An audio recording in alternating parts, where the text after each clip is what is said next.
The apostles gathered around Jesus and told him all that they had done and taught.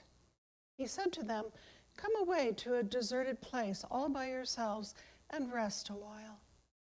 For many were coming and going, and they had no leisure even to eat. And they went away in the boat to a deserted place by themselves. Now many saw them going and recognized them, and they hurried there on foot from all the towns and arrived ahead of them. As he went ashore, he saw a great crowd, and he had compassion for them because they were like sheep without a shepherd, and he began to teach them many things. When they had crossed over, they came to land at Gennesaret and moored the boat. When they got out of the boat, people at once recognized him and rushed about that whole region and began to bring the sick on mats to wherever they heard he was. And wherever he went, into villages or cities or farms, they laid the sick in the marketplaces and begged him that they might touch even the fringe of his cloak. And all who touched it were healed. The Gospel of the Lord. Praise to you, Lord Christ.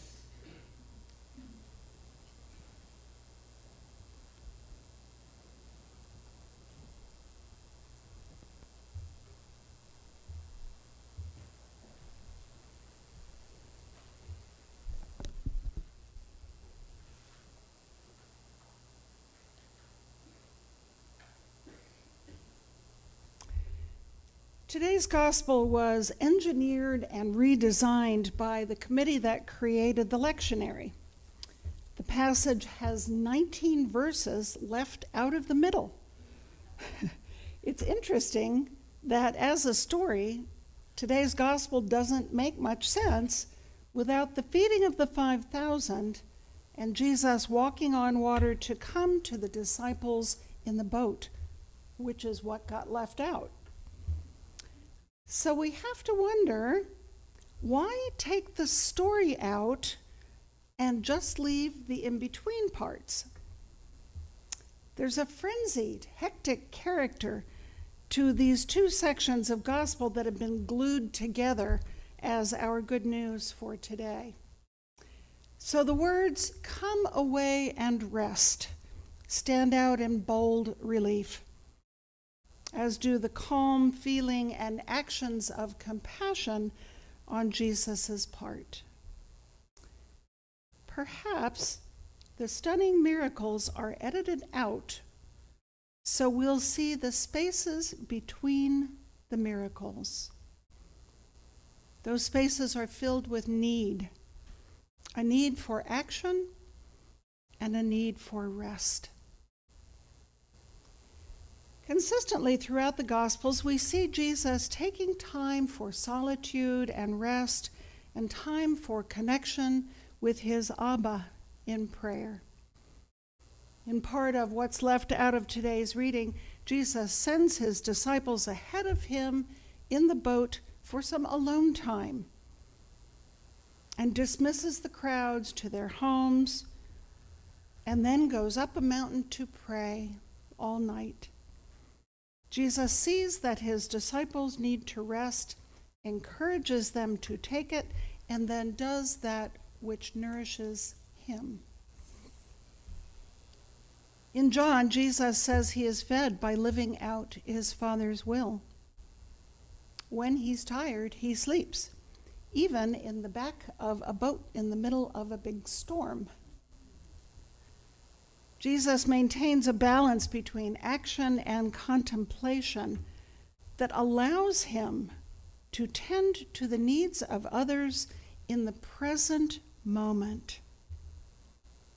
Even if he was on his way to retreat with his disciples, he never allows the planned schedule to obscure the opportunity to connect with others in the present moment.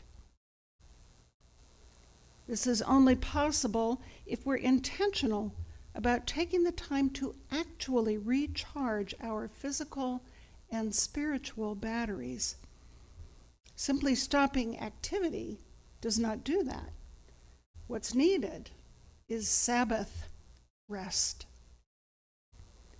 Sabbath includes physical rest, but is much more. It's about space to just be, and to be in relationship with God and one another.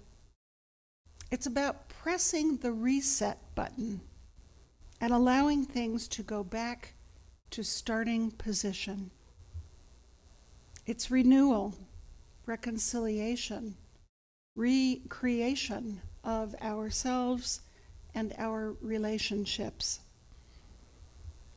It's about taking the time to step back from our dailiness in order to sense God's presence and blessings, in order to realize where it is that we go to be fed, sustained, and made whole. Regular Sabbath time is essential, whether it's observed on a single day or at shorter intervals during the week, like 20 minutes a day. Maybe this looks like a silent practice, for instance, centering prayer. Maybe it's reading scripture or poetry, maybe from some book that feeds our soul. Perhaps it's being refreshed by the beauty of nature that in turn connects us with our Creator, or engaging in some creative activity that fills us. Maybe it's a quiet, loving connection with another. Sabbath rest moves us closer to God's heart. And the closer we get to God, the more we will be sent back into the world, bearing God's love for all of creation. We are pulled in, healed, and sent out repeatedly, being fed and grown more and more each time. That's the cycle of life we see in Jesus' ministry and what he models for his followers. In Genesis, God tells Abraham that he is blessed to be a blessing. We are never blessed or filled with God's grace only for ourselves. We're meant to become conduits of God's mercy, forgiveness, and peace to all whom we encounter. These times of intentional Sabbath allow us to actively cooperate with God's redeeming work in the world. We do that as individuals and as the church. In order to truly be church, we need always to be made from separate individuals into one body, like it says in our second reading this morning. That was the most distinctive thing about the early Christian community. Two groups, Jews and Gentiles, who were previously tremendously antagonistic toward one another, dropped their hostility and became one community. People with no legal relationship to one another thought, lived, and acted as one family, known by their love for one another. We're told this happened because Christ in himself created one new humanity instead of two, having broken down the walls between them. This shocking reality was proof of the profoundly transformative grace available in the new life of the risen Christ. That transformative grace is available to us still. And that's a really good thing because we see a resonance between the antagonism of the first century Palestine and our own society. The deeply troubling and divisive times in which we live can bring feelings of hopelessness and powerlessness to those who desire peace. Those trying to follow Jesus know that nonviolence and forgiveness were his methods, and turning back to God was his message. Division, prejudice, violence, and hatred stand against the way of Jesus, the way of love. But we are just individuals. What can we do about the lamentable state of our divided society? The answer takes us back to the pattern of Jesus' earthly life.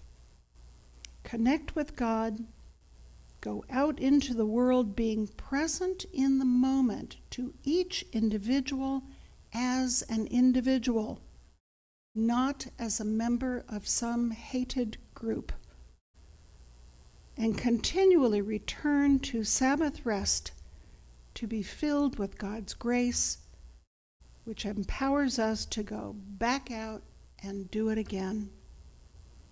It is Christ who breaks down the dividing walls, and we are his tools, his hands, feet, voice, and heart in this world. What might we need to change in our lives to adopt this pattern of life Jesus modeled for us, so that we might co-create God's dream of peace and abundant life for all? What might need to be set aside in order to make way for real and sustained Sabbath time in our daily lives? Maybe the good news in today's gospel is that we have a place to come where our real needs can be met, and where we can be filled to meet the real needs of others. And that leads to joyful, abundant life.